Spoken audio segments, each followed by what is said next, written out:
कर्नाटक सरकार और corporation board के तहत सभी डिपार्टमेंट में 10 साल से काम कर रहे कॉन्ट्रैक्ट और आउटसोर्सेस कर्मचारियों को परमानेंट करने की मांग करते हुए एक ज्ञापन सौंपा गया। आज इस मामले के संबंध में कन्नड़ सेना कर्नाटक संगठन अनुरोध किया गया कि कर्नाटक सरकार और कॉर्पोरेशन बोर्ड के तहत सभी डिपार्टमेंट में 10 साल से एक ही पोस्ट पर काम कर रहे हैं कॉन्ट्रैक्टर और आउटसोर्स कर्मचारियों को परमानेंट किया गया।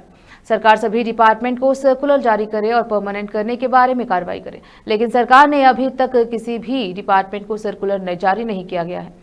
यह गरीब परिवारों के साथ नाइंसाफी है, क्योंकि उन्होंने अपना भविष्य और अपनी जिंदगी सरकार की सेवा में लगा दी है। वे 10 साल से सेवा कर रहे हैं और रिटायर होने तक उनकी जिंदगी इसी नौकरी पर निर्भर है, क्योंकि वे 10 से 15 हज़ार रुपये महीने पर सेवा कर रहे हैं और सरकार के वादे पर काम कर रहे हैं। इसीलिए सरकार को कोर्ट के फैसले के आगे झुकना चाहिए और सभी डिपार्टमेंट को सर्कुलर जारी करने उन्हें सरकार से परमानेंट करना चाहिए और सरकार से उनकी सैलरी जारी करने की चाहिए, चाहे वे कोर्ट जाए या नहीं। सबको इंसाफ मिलना चाहिए। सरकार को जल्द से जल्द इस पर एक्शन लेना चाहिए, नहीं तो आने वाले दिनों में कड़ा संघर्ष और अनिश्चितकालीन भूख हड़ताल होगी। इस अवसर पर संगठन के उपाध्यक्ष रवि स्वामी, जिला अध्यक्ष सुभाष कनाडे सहित अन्य ने मीडिया से बात की है।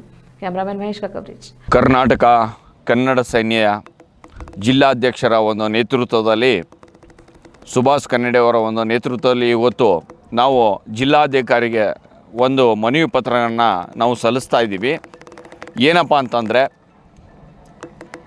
ಒಳಗುತ್ತಿಗೆ ಹೊರಗುತ್ತಿಗೆ ಆಧಾರದ ಮೇಲೆ ಸರ್ಕಾರನ ಏನು 10-15 ವರ್ಷಗಳಿಂದ ಏನು ತಗೊಂಡಿದೆ ಯಾರಿಗೆ ಬಡಪಾಯಿ ಜೀವಗಳಿಗೆ ಇವತ್ತು ಅವರು ನಿವೃತ್ತಿನ ಹೊಂದಿದ್ದಾರೆ, ಆದರೂ ಕೂಡ ಅವರಿಗೆ ಒಂದು ನಯಾ ಪೈಸೆಗಳನ್ನು ಸಿಗ್ತಾ ಇಲ್ಲ। ಇದು ನೊಂದ ಜೀವಗಳು, ಅಂಥವ್ರಿಗೆ ನ್ಯಾಯಗಳನ್ನು ದೊರಕಿಸಬೇಕು, ನ್ಯಾಯ ಸಿಗಲೇಬೇಕು। ಅವರಿಗೆ ನ್ಯಾಯ ಸಿಗಲಿಲ್ಲ ಅಂತಂದರೆ ಈ ಸರ್ಕಾರಕ್ಕೆ ನಾನು ಧಿಕ್ಕಾರನ್ನು ಕೂಗ್ತೀನಿ, ಈ ಸರ್ಕಾರಕ್ಕೆ ಧಿಕ್ಕಾರನ್ನು ನಾವು ಕೂಗ್ತೀವಿ। ಕಾರಣ ಏನಂತಂದರೆ ಅವರಿಗೆ ಏನು ನ್ಯಾಯನ ಕೊಡಬೇಕು ಆ ನ್ಯಾಯನ ಕೊಡಲೇಬೇಕು। ಅವರು ಆ ನ್ಯಾಯನ ಕೊಟ್ಟು ಈ ಬಡಪಾಯಿ ಜೀವಗಳಿಗೆ ಪರಿಹಾರನ ಒದಗಿಸ್ಬೇಕಂತ ಅನ್ನೋದು ಸರ್ಕಾರದಲ್ಲಿ ಮತ್ತು ಅಧಿಕಾರಿಗಳಿಗೆ ನಾನು ಮನವಿಯನ್ನು ಮಾಡ್ಕೋತಾ ಇದ್ದೀನಿ।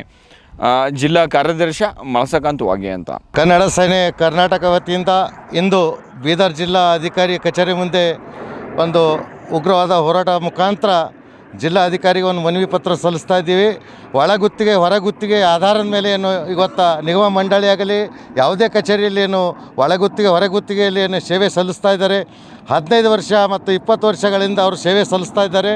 ಇವತ್ತು ಅವರಿಗೆ 15,000 ಒಂದು 20,000 ಏನು ಸಂಬಳ ಕೊಡ್ತಾ ಇದ್ದಾರೆ। ಅವರಿಗೆ ಶಾಲೆ ಮಕ್ಕಳಿಗೆ ಕೂಡ ಫೀಸ್ ಕಟ್ಟಲಿಕ್ಕೆ ಅವರಿಗೆ ಆಗ್ತಾಯಿಲ್ಲ। ಅವ್ರ ಜೀವನ ಏನದ ಅಂದ್ರೆ ಇವತ್ತು ರೋಡಿಗೆ ಬಂದಂಥ ಪರಿಸ್ಥಿತಿಯಲ್ಲಿದ್ದಾರೆ। ಅವರಿಗೇನದ ಶೀಘ್ರವಾಗಿ ಅದೇ ಹುದ್ದೆಯಲ್ಲಿ ಇರ್ತಕ್ಕಂಥ ಕೆಲಸ ಮಾನ್ಯ ಮುಖ್ಯಮಂತ್ರಿಗಳು ಮಾಡಬೇಕು। ಒಂದು ವೇಳೆ ಮಾಡದಿದ್ದಲ್ಲಿ ನಾವು ವಿಧಾನಸೌಧೆಗೆ ಮುತ್ತಿಗೆ ಹಾಕಲಿಕ್ಕೆ ನಾವು ಸದಾ ಸಿದ್ಧರಿದ್ದೀವಿ ಅಂತ ನಾನು ಹೇಳೋಕ್ಕೆ ಇಷ್ಟಪಡ್ತಾ ಇದ್ದೀನಿ। ಶೀಘ್ರವಾಗಿ ಅವರಿಗೆ ನೇಮಕಾತಿ ಅದೇ ಜಾಗದಲ್ಲಿ ಮಾಡಿಕೊಳ್ಬೇಕು ಮತ್ತು ಶೀಘ್ರವಾಗಿ ಆದೇಶ ಹೊರಡಿಸ್ಬೇಕಂತ ನಾನು ಮಾನ್ಯ ಮುಖ್ಯಮಂತ್ರಿಗಳಿಗೆ ಮನವಿ ಮಾಡ್ಕೋತಾ ಇದ್ದೀನಿ।